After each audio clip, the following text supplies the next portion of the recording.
अर्पित करने आए हैं, तो कुछ लोगों का नाम लेना थोड़ा सा अपशगुन माना जाता है। उसमें एक आध लोग नहीं है, उसमें मैं किसी दूसरे को ना कहकर एक चीज कहना चाहूंगा थोड़ा सा पंडित जी लोगों के बारे में। मैं भी ब्राह्मण हूं, लेकिन बिना कहे अगर चला गया तो फिर रह जाएगा रास्ते में। रात में सोचता रहूंगा, फिर मुझे फेसबुक पे लिखना पड़ेगा। जो हमारे आपके बीच में 1% करीब 60 से 65,000 मतदाता आज कुंडा विधानसभा में है। बाबागंज में लमसम 19-20 ऐसे है। कोई करेक्टर नहीं होती, सब लोग अपनी जात की संख्या कम ज्यादा बताते हैं, वो इशू नहीं है। लेकिन इतनी संख्या के बाद ज्यादा से ज्यादा 50 लोग, ब्राह्मण समाज की बात कर रहा हूं, 50 लोग पूरे कुंडा बाबागंज में दोगले पैदा हुए। 50 लोग हमारे आपके बीच में जो दोगले। अब दोगला का मतलब क्या होता है? दोगला का मतलब होता है कि घर में तो पैदाइश हुई, किसके हैं पता नहीं। अगर आप अपने लोगों के साथ खड़ा होना नहीं जानते, आप अपने लोगों के साथ खड़े होकर लड़ना नहीं जानते, आप उनका समर्थन नहीं कर सकते, आप उनके साथ चल नहीं सकते, आप उनके किसी सुख दुख में शामिल नहीं हो सकते, अब बैठ के या फेसबुक पे लिख रहे हो, शर्म आनी चाहिए। उस माँ ने जिसने तुमको पैदा किया है, उसके ऊपर तुम कलंक का टीका लगा रहे हो। वाह! अगर आप लोगों को थोड़ा भी सद्बुद्धि होती तो ये शोक सभा थी, इसमें राजनीति करने की कोई जगह नहीं होती। अगर राजनीति कर रहे हो तो एक दिन मैं तुम लोगों की श्रद्धांजलि सभा अर्पित करने आऊंगा। श्रद्धांजलि एक दिन हम लोग, जितने लोग बैठे हैं, मंदासीन भी, हम सारे लोग जो भी, अगर आप सबके सुख दुख में हैं तो आप सब जगह पहुंचेंगे। पक्ष और विपक्ष नहीं देखा जाता, तो एक दिन उनकी भी कुछ। मैं केवल बात कर रहा हूं जो 50 लोग, क्योंकि नाली के कीड़े वही लोग, उनकी श्रद्धांजलि में भी हमें लोग चलेंगे, क्योंकि लोग राजनीतिक स्वार्थ सिद्ध करने के लिए उनकी भी हत्या करवा सकते हैं। वो सुरक्षित नहीं है, बस ये सुबह शाम बैठ रहे हैं, उसका खामियाजा उनको मिलेगा। 2-3 चीज है, एक पॉइंट में मैं बता दूंगा। हम लोग राष्ट्रीय अध्यक्ष जी को अपने जरूर सुनेंगे। ज्यादा बोल दूंगा तो कहेंगे मौला महाराज ज्यादा बोलते हैं।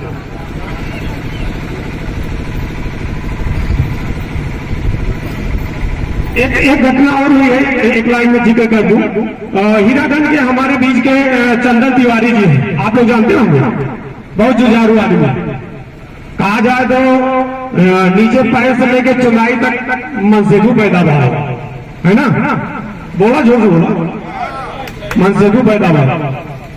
आप यहाँ नहीं साथ दे पा रहे हो, घर में बैठे हो, उनका साथ नहीं दे पा रहे हो, घर में बैठे हो। कल आपके साथ हो जाएंगे तो कौन सा बोलेगा? जमीन मर गई क्या? आप लोगों को उठना चाहिए, बैठना चाहिए।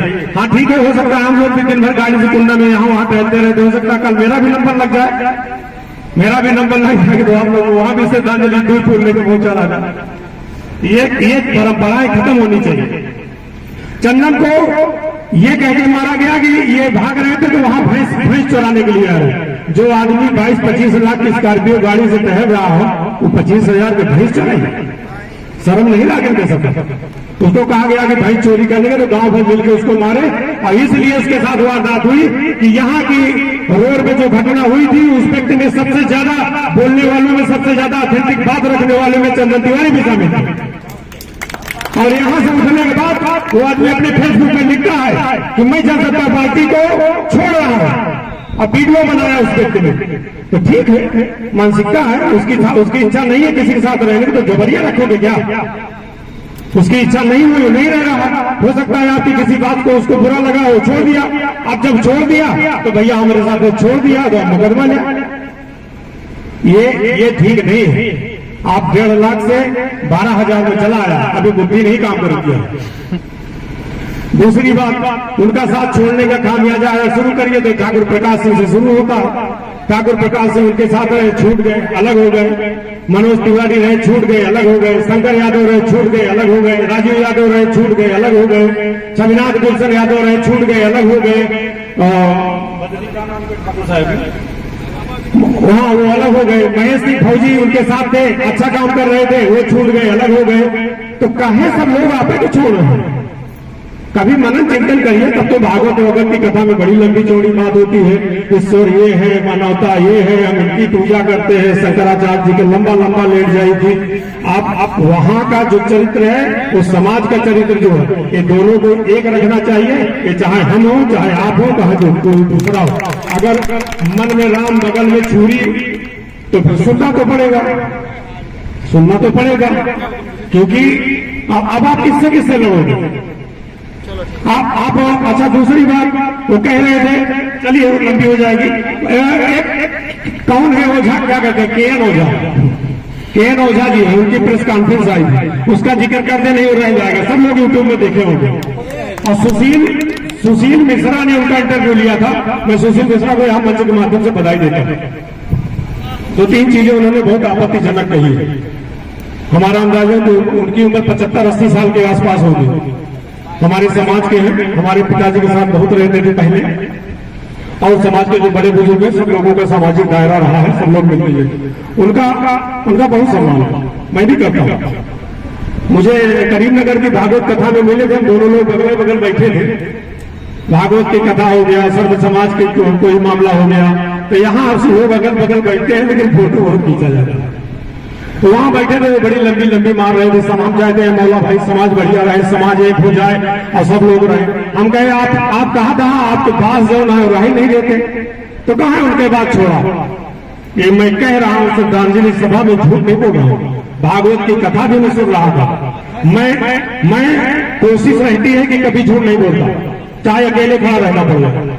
अच्छा, वहाँ उसके बाद प्रेस कॉन्फ्रेंस करते हैं। प्रेस कॉन्फ्रेंस में ये बोलते हैं, करने वाले हैं, अपनी माताओं से अनुरोध करूंगा कि ज्यादा नहीं, आप 10 मिनट का समय और दीजिएगा।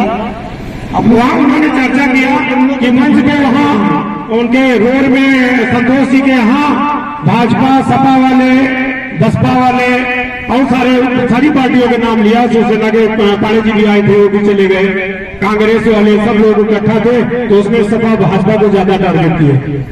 मैं के.एन. ओझा जी आपका बहुत सम्मान करता हूँ, आप बुजुर्ग हो गए हैं, थोड़ा बोलने के पहले जरूर सोचिए कि आपका सम्मान लोग करते हैं, आप उस सम्मान को बचाए रखिए। जहां मिलते हैं आप लोगों को प्रणाम करते हैं, वो केवल ब्राह्मण होने की वजह से। उन्होंने कहा कि भाजपा सपा, मैं सपा को तो नहीं जानता, सपा का जवाब सपा वाले देंगे। भाजपा के बारे में मैं उनको एक चीज जरूर यहां से बताना चाहूंगा। भारतीय जनता पार्टी वो पहाड़ है जिसको नांगने के लिए आपके कान फट जाए। आप उसके बारे में टिप्पणी कर रहे हैं, जिस भारतीय जनता पार्टी ने आपको मंत्री बनाया था, जिस भारतीय जनता पार्टी ने आपके बहुत सारे केस लगे थे, उसमें समझौता करवाया था लोगों। लेकिन आप भाजपा के बारे में टिप्पणी करते हैं। सपा के में भी रहे, उसमें भी मंत्री रहे, सपा के बारे में सपा वाले बोलेंगे। मैं भाजपा के बारे में बताता हूं, आप भारतीय जनता पार्टी के बारे में बोलने के पहले आपके हलक जो है सूख जाएगा।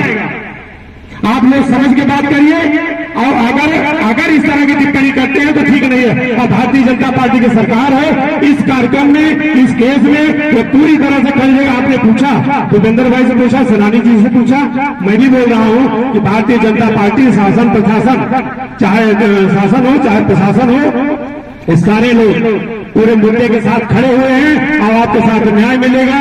मैं आपके परिवार के सदस्य हूँ, भारतीय जनता पार्टी का हूँ, लेकिन संतोष पांडे के परिवार का भी सदस्य हूँ। आपके साथ पार्टी पूरी तरह से खड़ी है, आप भारतीय जनता पार्टी के सक्रिय हैं, आप यहाँ के बूथ से लेकर मैनेजमेंट देखते हैं, आपके साथ कोई दुराव नहीं हो रहा।